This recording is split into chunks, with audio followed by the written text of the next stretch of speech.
வெளிநாட்டில் ஒரு முக்கியமான தொழில் வாய்ப்பு வந்து இப்போ நல்ல டெவலப் ஆகிட்டு இருக்குது. இந்த தொழில் வாய்ப்பு முதல்ல சவுத் ஆப்பிரிக்காவில் தான் வந்தது. இப்போ சைனா, யூஎஸ்ஏ, யூகேன்னு சொல்லி வளர்ந்த நாடுகள் எல்லாத்துலேயுமே வந்து வர ஆரம்பிச்சிருச்சு. இந்தியாவில் இந்த மாதிரி தொழில் வாய்ப்பு இன்னும் யாரும் பண்ணலை. ஸோ நீங்கள் இதை இனிஷியேட் பண்ணிங்கன்னா டெஃபினட்டாக நல்ல ஒரு வருமானம் இருக்குது. இது வந்து ஒரு சீசனல் பிஸ்னஸ் தான். இது என்னன்னு சொல்லி கேட்டிங்கன்னா, நான் சொன்ன உடனே நீங்கள் சிரிக்க வேண்டாம். ஆனால் இதில் டெஃபினட்டாக நல்ல வருமானம் பார்க்கக்கூடிய வாய்ப்பு இருக்குது.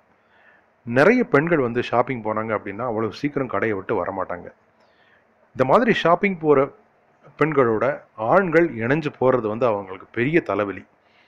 அவங்கள அளவுக்கு பெண்கள் அளவுக்கு ஆண்களுக்கு பொறுமை இருக்காது அப்படிங்கிறது நம்ம எல்லாருக்கும் தெரியும். ஸோ இந்த ஆண்களை ஒரு இடத்துல வெயிட் பண்ண வைக்கிறதுக்கு பேர் தான் வந்து ஹஸ்பண்ட் டே கேர் அப்படிங்கிற ஒரு பிஸ்னஸ். இது கேட்டவுடனே கண்டிப்பாக உங்களுக்கு ஒரு சிரிப்பாக இருக்கும். ஏன்னா குழந்தைங்களுக்கு தான் வந்து பேபி டே கேர்ன்னு சொல்லி நம்ம கேள்விப்பட்டிருப்போம். உண்மையிலேயே ஹஸ்பண்ட் டே கேர் அப்படின்னு சொல்லி நீங்கள் கூகுளில் சர்ச் பண்ணிங்கன்னா ஏகப்பட்ட இடத்துல ஏகப்பட்ட பேர் இது தொழிலை பண்ணிகிட்ருக்காங்க. ஃபஸ்ட்டு 2 ஹவர்ஸ்க்கு வந்து ஃப்ரீ, அதுக்கப்புறம் வந்து பெர் ஹவருக்கு எவ்வளவு அப்படின்னு சொல்லி ஒரு மணி வசூல் பண்ணுறாங்க. ஃபுட்டுக்கும் ட்ரிங்க் ஏதாவது சாப்பிடணும் அப்படின்னா அதுக்கு மட்டும் பே பண்ணால் போதும் அப்படிங்கிற மாதிரி சொல்கிறாங்க.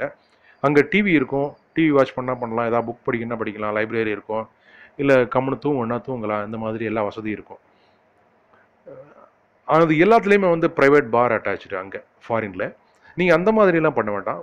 பெர் ஹவருக்கு இவ்வளவு அப்படிங்கிற மாதிரி சார்ஜ் பண்ணாலே போதும்.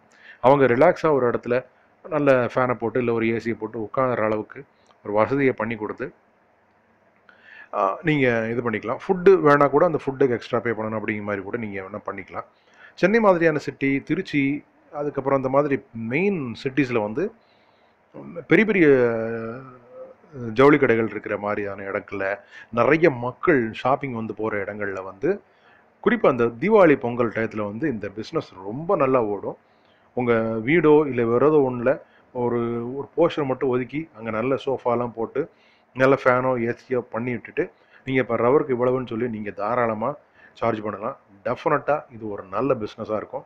ஹஸ்பண்ட் டே கேர் அப்படின்றது வந்து உண்மையிலேயே வந்து 2 பேருக்குமே யூஸ்ஃபுல்லாக இருக்கும். அந்த கூட்டத்தில் போய் கஷ்டப்பட வேண்டாம் ஹஸ்பண்டுக்கு.